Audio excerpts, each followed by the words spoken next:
এখন আমাদের কাজ হচ্ছে এই নির্বাচনটা যেন সুষ্ঠুভাবে সম্পন্ন হয়, আমরা যেন এটাকে সুষ্ঠুভাবে শেষ করতে পারি।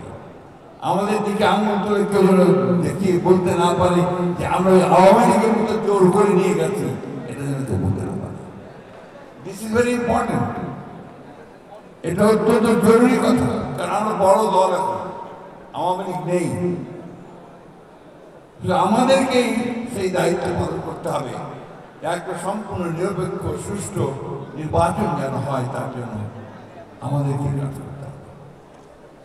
তার জন্য এখন থেকেই আমার মনে হয় ছাত্রদল, স্বেচ্ছাসেবক দল, যুব দল তারা তাদের কাজ শুরু করবে, সেই প্রস্তুতি গ্রহণ করবে এবং সেইভাবেই তারা তাদের নির্বাচন করবে।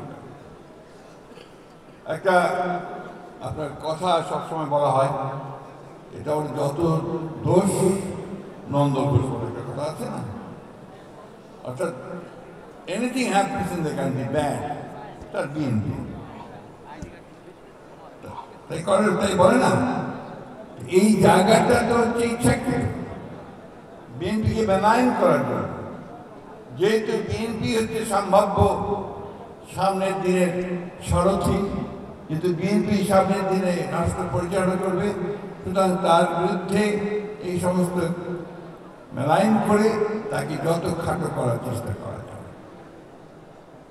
প্রিয় সহকর্মীবৃন্দ, আমরা একসাথে 15 বছর লড়াই করেছি, একসাথে আমরা জেলে থেকেছি, কারাগারে থেকেছি। আমাদের নেত্রী, দেশনেত্রী বেগম খালেদা জিয়া 6 বছর অন্তরীণ ছিলেন। আমাদের নেতা এখনো তিনি নির্বাচিত অবস্থাতেই আছেন। আমাদের এমন একটা পরিবার নেই যে আমরা এফেক্টেড হইব। সুতরাং এই জিনিসগুলোকে মনে রেখে যে আসুন আমরা সবাই মিলে এই দুঃখ কষ্টগুলোকে কাটিয়ে আমরা একটা সুন্দর ভবিষ্যতের স্বপ্ন দেখি। আমি আমার ছোট ভাইটার মুখে, ছোট বোনটার মুখে, আমার মায়ের মুখে একটু হাসি ঢুকিয়ে দিতে এবং একটা সুন্দর সমাজ গড়ে তুলি। এটা না হলে আমাদের এত চেষ্টা, এত পরিশ্রম, এত রক্তপাত সবকিছু ব্যর্থ হয়ে যাবে। ওই মায়ের চোখের সামনে তো আমি দাঁড়াতে পারি না যখন সে বলে যে বাবা কি হলো, অথবা সেই আহত আমার ছোট ভাই সে যখন অন্ধ চোখে আহত হয়ে অন্ধ চোখে সে বলে আমার ভবিষ্যৎ, এর উত্তরটা আমাদের দিতে হবে।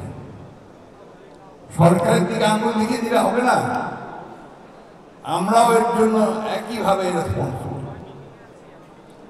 আমাদেরকেও ওই কাজটা করার জন্য এখন থেকে তৈরি হতে হবে। আমরা যদি জনগণের মন জয় করতে পারি, তাদেরকে উইন ওভার করতে পারি, তাদের নির্বাচনে আমরা যদি আমাদের পক্ষে নিয়ে আসতে পারি, তাহলে আমাদের সরকার তার কর্মসভায় নেতৃত্ব গঠন করতে পারি, তারা ওনার যে স্বপ্ন, যে কাজগুলো উনি করছেন, আমাদের যে 30 দফা উনি করছেন, সে 31 দফা বাস্তবায়িত হলে আমরা তাদের মুখে হাসি ফোটাতে পারবো। আমি বক্তব্য বাড়াবো না, সব শেষ করতে চাই। আসলে একটা যুবক শ্রেণী তারাই সব কিছু পাল্টে দিতে পারে, দিয়েছে। হাসিনার মতো ফ্যাসিস্টকে তারা তাড়িয়ে দিয়েছে।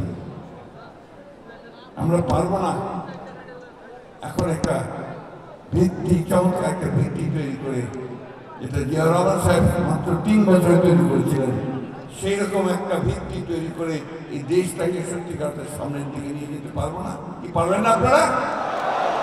কি বলে যুবকরা? গলায় জোর নাই,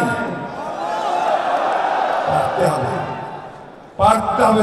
দরকার হলে গ্রামে গ্রামে, ঘাটে ঘাটে, খালে খালে, খামারে খঞ্জরে গিয়ে মানুষের সঙ্গে কথা, মানুষকে জীবিত করতে হবে, মানুষকে জাগিয়ে তুলতে হবে। আবার এটাই হবে আমাদের কাজ। যে কথাটা একদম বলেছে চমৎকার, সাকি বলেছে যে আপনার আধার দরকার, অর্থাৎ পার্টি দরকার, যে পার্টি রেভলিউশনে লিড করবে, অর্থাৎ আমার এই তারেক রহমানের সামনে যে বিপ্লব, সেই বিপ্লবকে সফল করবে, সেটাই হচ্ছে সবচেয়ে বড়।